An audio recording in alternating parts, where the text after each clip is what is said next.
Profil Astrid Tiar. Presenter yang minta maaf ke Keisha Lefronka setelah dianggap meledek suaranya. Astrid Tiar meminta maaf kepada Keisha Lefronka karena ikut meledek Keisha dengan menirukan suaranya yang seperti tercekat. Awalnya, Keisha Lefronka menjadi bintang tamu program Rising Star Indonesia Dangdut di MNCTV yang tayang Senin, tanggal 25 Juli tahun 2022, malam.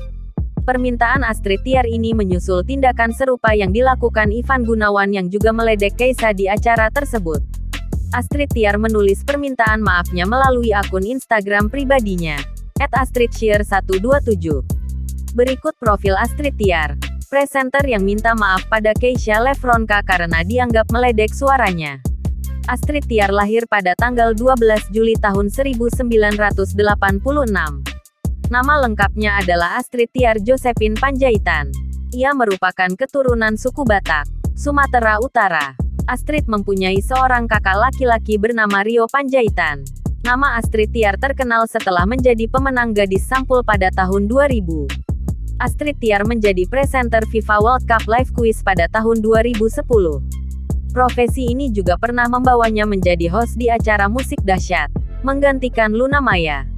Karena kepiawaiannya, Astrid Tiar kemudian menjadi langganan presenter di berbagai stasiun televisi. Bahkan bidang tersebut masih ia geluti hingga saat ini. Karir Astrid Tiar merambah ke layar lebar. Ia mendapatkan peran utama sebagai Anissa dalam film Badai di Ujung Negeri. Pada tahun 2013, Astrid Tiar memerankan Acit dalam film Cinta Mati.